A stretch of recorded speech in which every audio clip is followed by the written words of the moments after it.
নমস্কার, আমি সুচারু আপনাদেরকে স্বাগত জানাই ফুটবলের ট্রাম্প কার্ডে। আর আজকে ফুটবলের ট্রাম্প কার্ডে আমরা যাকে নিয়ে আলোচনা করব, চ্যাম্পিয়ন্স লাক 2026 ওয়ার্ল্ড কাপে কি তার ভাগ্যের সঙ্গে ঘুরে বেড়াচ্ছে, মানে তার কপালের সাথে ঘুরে বেড়াচ্ছে চ্যাম্পিয়ন্স লাক? আবারও কি তার হাতে উঠতে চলেছে বিশ্বের শ্রেষ্ঠত্বের শিরোপা? তিনি কি টাচ করতে চলেছেন আবারও ওয়ার্ল্ড কাপ? 4 বছর আগে তার হাতেই কাতারে স্বপ্ন বাস্তবতার মাটি ছুঁয়েছিল। তিনি আর্জেন্টিনার অধিনায়ক তথা বিশ্ব ফুটবলের অন্যতম গুরুত্বপূর্ণ নায়ক লায়নেল মেসি। সত্যি তাকে নিয়ে জল্পনার গুঞ্জন এখন তুঙ্গে। কেরিয়ারের একেবারে শেষ পর্যায়ে বলা যেতে পারে মেসি, কিন্তু এখনও গোল স্কোরিংয়ের দিক থেকে এমবাপে কিংবা হালান্ড তাদেরকে পেছনে ফেলে এখনও পয়লা নম্বরে রয়েছেন মেসি। সামনে আরও বেশ কয়েকটা গুরুত্বপূর্ণ ম্যাচ রয়েছে নকআউটে, সুপার 8, সেমিফাইনাল। যদি ফাইনালে যায় আর্জেন্টিনা তাহলে তার কথাই নয়। সেই মেসি স্বপ্ন দেখাচ্ছেন, কিন্তু সেই মেসির যাত্রাপথটা কেমন ছিল? কিভাবে বিশ্ব ফুটবলে জাঁকিয়ে বসলেন লিওনেল মেসি? শুধু তাই নয়, ক্লাব ফুটবল থেকে আন্তর্জাতিক ফুটবলের আঙিনা, আর্জেন্টিনাকে কাঙ্ক্ষিত কাপ হাতে তুলে দেওয়া। আবার তিনি নিজেই স্বপ্ন দেখাচ্ছেন নতুন করে যে পরপর 2 বার হয়ে যেতে পারে ট্রফি। সত্যিই কি বাস্তবের মাটিটা আর্জেন্টিনার কাছে এতটা সহজ হবে? আমরা কথা বলবো, আমাদের সঙ্গে রয়েছে আমাদের সিনিয়র ক্রীড়া সাংবাদিক যশবন্ত বিশ্বাস। তার সঙ্গে কথা বলবো, বোঝবার চেষ্টা করব গ্রাউন্ড রিয়ালিটি। যশবন্তদা, প্রথম প্রশ্ন যেটা নিয়ে আমি শুরু করলাম ইন্ট্রোডাকশন, মেসি আবার স্বপ্ন দেখাচ্ছেন, পরপর 2 বার কি এবার বিশ্বকাপ জিতে নেবে আর্জেন্টিনা?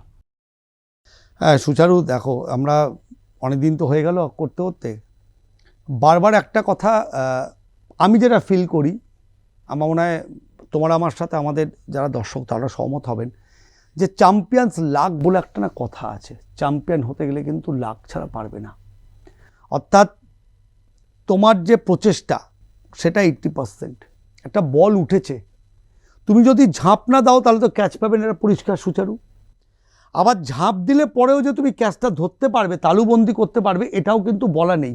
কিন্তু তুমি ঝাঁপ দিলে পরে তুমি ক্যাচটা ধরলেও ধরতে পারো, এটা কিন্তু পরিষ্কার। তো তেমনি এই যে মেসির সোয়াপ খাওয়ানো বলটা গোলেও ঢুকতে পারতো, দেখো বারে লেগে চলে গেল।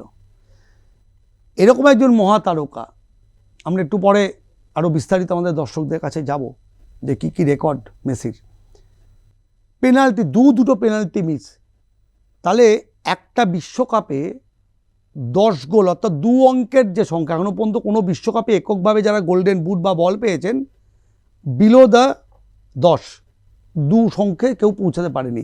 সে তুমি আমাদের দাভের সুকের বলো, থমাস মুয়েলার বলো, এতদিন ছিল জার্ড মুলার, তাকে ভাঙলেন বড় রোনাল্ডো, মারাদোনা, কেউ জিদান, একদম এত তারকা মহা তারকার এসে গেছে। এবার তাহলে মেসিকে আমরা কি বলবো, আর কোন উপাধিতে আমরা রাখবো? টোটাল বিশ্বকাপে গোল সংখ্যা 20 পেরিয়ে গেল। ঘাড়ে নিঃশ্বাস ফেলছে কেন এমবাপে, ও বিশ্ববিখ্যাত, মানে one of the world greatest, এটা 3 নম্বর বিশ্বকাপ। এরপরে এককভাবে তুমি যদি দেখো যে মারাদোনা করেছিল, যে একটি বিশ্বকাপে এককভাবে নিজে গোল করা এবং গোল অ্যাসিস্ট করা, অর্থাৎ গোলের সুযোগ তৈরি করে দেওয়া। বেলজিয়ামে তখন এনজো শিফো 86 ওয়ার্ল্ড কাপ, মারাদোনা বিশ্বকাপ, এবং মেসি এই ম্যাচে করলেন। এত বল সাজিয়ে দিয়েছেন, প্রথম গোলটার ক্ষেত্রেও তাই, সেকেন্ডটা তো বুলেট, মানে যে জায়গার থেকে এলো ফিরতি বল, এবং ওই জায়গার থেকে তুমি জানি না, দেখো ক্রিকেট আমরা ফ্র্যাকশন অফ সেকেন্ড আমরা দেখি যে কত কুইক বলটা ট্রাভেল করে গেল। ফুটবলে এখনও পর্যন্ত আসেনি, যদিও গোল লাইন টেকনোলজি বা ভার বিভিন্ন বিষয় আমরা এগোচ্ছি। মেসির শটের গতিটা কতটা ছিল, হাত লাগিয়েছে, তা সত্ত্বেও লেগে তুমি কতটা পাঞ্চ ভাবো সুচারু, এবং লাকটা তো বটেই। এবার এই যে বিষয়গুলো তোমায় আগে দিন বলছি, 62 মিনিট তুমি যদি মেসির মুখ দেখো, মানে একটা টান, মানে একটা কঠিন, মানে কি করবে মনে ছিল ম্যাচটা হাতের বাইরে চলে যাচ্ছে। অথচ সেই মেসি মানে ম্যাচটা মানে এরকমভাবে হাতটাকে ঝাঁকালেন, মানে এটা কি ঈশ্বরকে কিছু বার্তা দিলেন? ফুটবল ঈশ্বরকে, নাকি তার যারা অগণিত ফ্যান, যেমন তুমি, আমি একজন ফ্যান, আমরা ভারতে বসে আলোচনা করছি, ফিফা র্যাঙ্কিং কোথায় ভারত আছে মেসি জানে না, তাদেরকে বার্তা দিলেন, না নিজের সাথে নিজের যে যুদ্ধ চলছিল একটা, সেটাই বার্তা দিলেন যে এই যুদ্ধটাতে কিন্তু আমি আর্জেন্টিনাকে, এবং পরে যে সেলিব্রেশন হচ্ছে ওটাকে নিয়ে নেটিজেনদের মধ্যে একটা প্রচুর, যে মেসিকে যেভাবে লোফালোফি চলছে মনে হচ্ছে ওয়ার্ল্ড কাপ জিতে নিয়েছে, কিন্তু তা তো নয়, একটা ধাপ পেরোলো, পরের ধাপটা সুইজারল্যান্ড শেষ আটে, অপেক্ষাকৃতভাবে সহজ, কিন্তু খুব একটা সহজ ছিল না মেসির যাত্রাপথ, বা কঠিন প্রতিপক্ষ একের পর এক, ডিফেন্সটাও কিন্তু অতটা রক সলিড রাখছে না, কাবো ভার্দে যেভাবে ওপেনগুলো করে দেখিয়ে দিয়েছে কোথায় ফাঁক ফোকর, আমি একাধিকবার আলোচনা করেছি, স্কোলানির কিন্তু সেই জায়গাটা এখন এই ম্যাচেও যেভাবে কাউন্টারটাকে মিশর গোল করে দিয়ে চলে গেল, চিন্তার বিষয় আছে। কিন্তু মেসির যে একার পক্ষে 4 ম্যাচের সেরা, একটা বিশ্বকাপে 30+ বয়সে এতগুলি গোল, যেগুলো গ্রাফিক্স আমরা আমাদের দর্শকদের দেখাচ্ছি, এগুলো তো লেখা হয়ে থাকবে ইতিহাসে সুচারু, এটাতে তুমি বুঝতে পারবে না।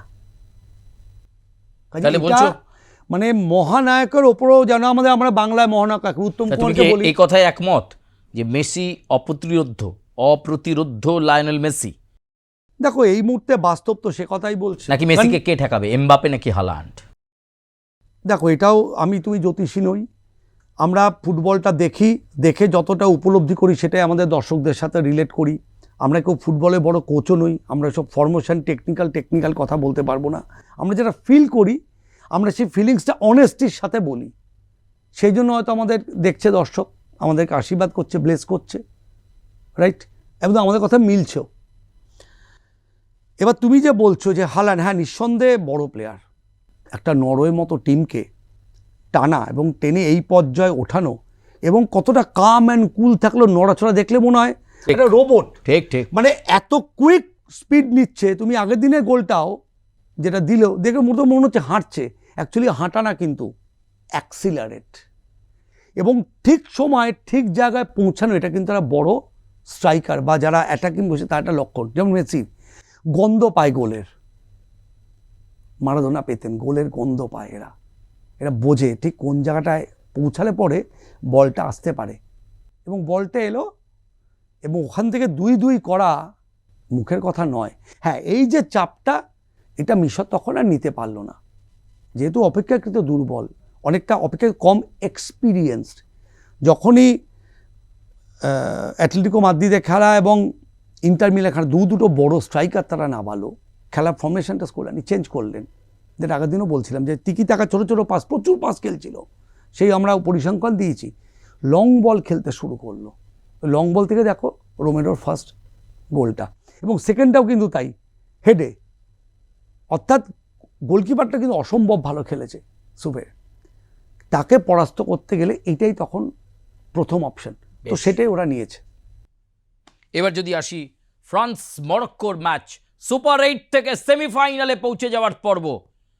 এই ফ্রান্স মরক্কো দিক থেকে মরক্কো ব্রাজিলকে ধাক্কা দিয়েছিল, বিশ্বকাপের ব্রাজিলের প্রথম ম্যাচে 1-1 স্কোর লাইন হয়েছিল, মরক্কো নিয়ে আলোচনা হয়েছে। পরবর্তীকালে দেখো টিমটার মধ্যে তো নিশ্চয়ই কিছু রয়েছে, যশবন্ত দাগ, ফিফা র্যাঙ্কিং 7, আর অন্যদিকে ফ্রান্স নামছে এমবাপে, দেম্বেলে এবং একটা রিজার্ভ বেঞ্চ যদি ফ্রান্স নামিয়ে দেয় তাহলে ফ্রান্সের পক্ষে যে কোনো ম্যাচ জয় ছিনিয়ে নেওয়া সম্ভব। এক্ষেত্রে তুল্যমূল্য বিচারে ফ্রান্স মরক্কোর খেলাতে কাকে এগিয়ে রাখছো? দেখো ফ্রান্সের দুটো প্লেয়ার চোট আছে বলে আমাদের কাছে খবর, এখনও আমরা যা পাচ্ছি, চুয়ামেনি এবং লিলিয়ান থুরাম, অত্যন্ত নির্ভরযোগ্য এবং মিডফিল্ডের দুটো মাথা বলতে পারো। কিন্তু ফ্রান্স টিমটা তুমি যদি লক্ষ্য করো, লাস্ট 5টা ম্যাচের মধ্যে 5টাতেই কিন্তু ওরা জিতেছে, আর মরক্কো কিন্তু 5টার মধ্যে 4টেই জিতেছে, ঠিক আছে। সাম্প্রতিক ফর্ম যেভাবে পিছিয়ে করে লাস্ট 5টা, আমরা তো এরমভাবেই ধরি, লাস্ট 5টা, লাস্ট 10টা, এইভাবে তো লাস্ট 5 ম্যাচেস, এবং লাস্ট 5 ম্যাচেসের মধ্যে তুমি দেখো সুইডেনকে 3 গোল মেরেছে, প্যারাগুয়েকে 1 গোল, নরওয়েকে 4-1 হারিয়েছিল, ইরাককে 3 গোল, এবং ফ্রান্স সেনেগালকে 3 গোল দেয়। অর্থাৎ ওপরের যে গোল মেশিনটা একমাত্র প্যারাগুয়ে ছাড়া, ঠিক, প্রত্যেকটা ক্ষেত্রে কিন্তু দিদিয়ে দেশর টিম কিন্তু ব্রিলিয়ান্টলি করেছে। অন্যদিকে তুমি যে মরক্কোকে দেখো, মরক্কোর যা তালিকা আমাদের হাতে আসছে, সেক্ষেত্রে মরক্কো 4টে ম্যাচ জেতে এবং কানাডাকে 3 গোল করেছে। কারণ মরক্কোতে কানাডা অনেক অপেক্ষাকৃত দুর্বল দল, যদিও হোম ছিল। নেদারল্যান্ডসকে ওরা ছিটকে দেয় কিন্তু টাই ব্রেকারে, একদম দুরন্ত ব্রেক থ্রু বলা যেতে পারে ওটা। হাইতিকে 4 গোল দিয়েছে এবং স্কটল্যান্ড এবং ব্রাজিলকে 1-1 রুখে দিয়েছিল। অর্থাৎ মনোবলের দিক থেকে কিন্তু বা পরিসংখ্যানের দিক থেকে খুব একটা পিছিয়ে নেই। এবার কী হয় জানো তো, দেখো এবার তুমি ধরো 1-এর সাথে 7-এর খেলা বা 1-এর সাথে 10, আবার 9-এর সাথে 10, কারণ র্যাঙ্কিংটা একটা তো ফ্যাক্টর। একটা প্লেয়ারের সাম্প্রতিক ফর্মে, যেমন দেমবেলে দুরন্ত ফর্মে, এমবাপে দুরন্ত ফর্মে, এমনিতে একটা প্লেয়ার 7টা গোল করে বসে নেই রে বাবা।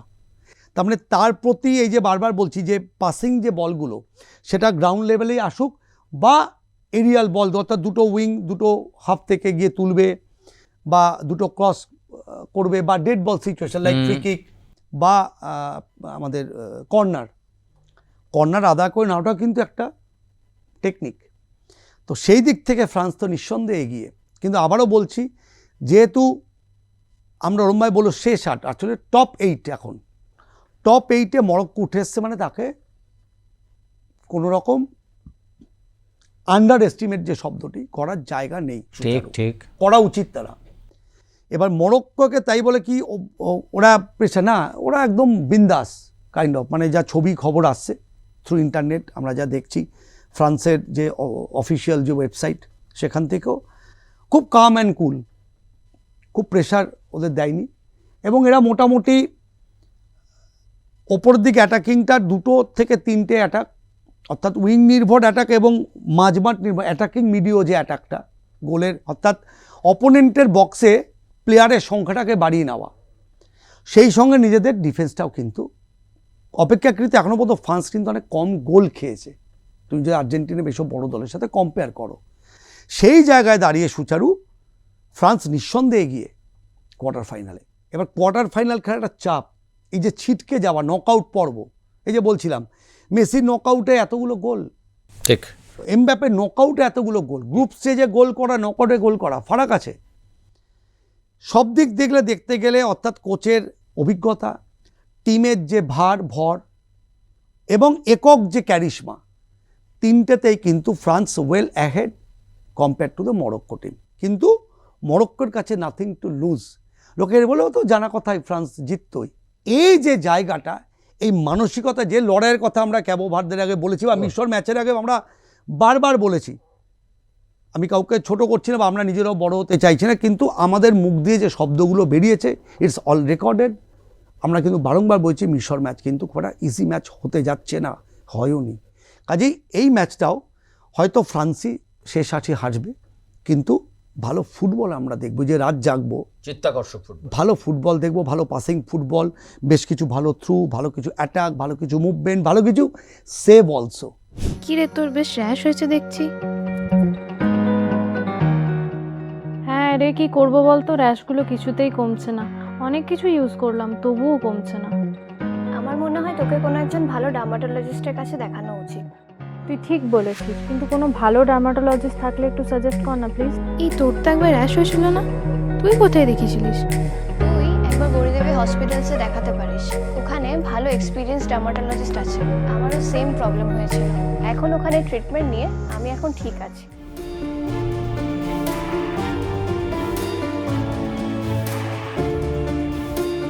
গৌরী দেবী হসপিটাল, রাজবাঁধ, দুর্গাপুর। যোগাযোগ 8001003333, 8001113333।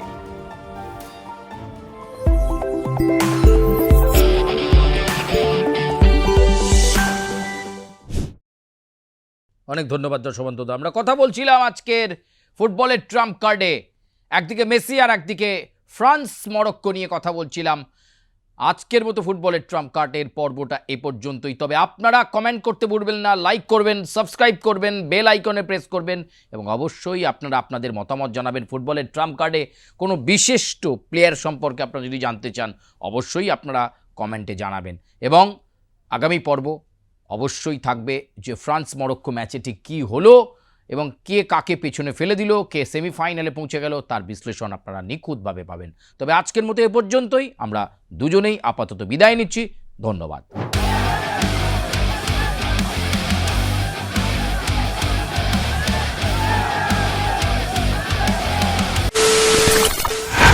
খবরের নামে প্রতিদিন সন্ধে আপনার ড্রয়িং রুমে কি শুধুই চিৎকার চেঁচামেচি হে আসে?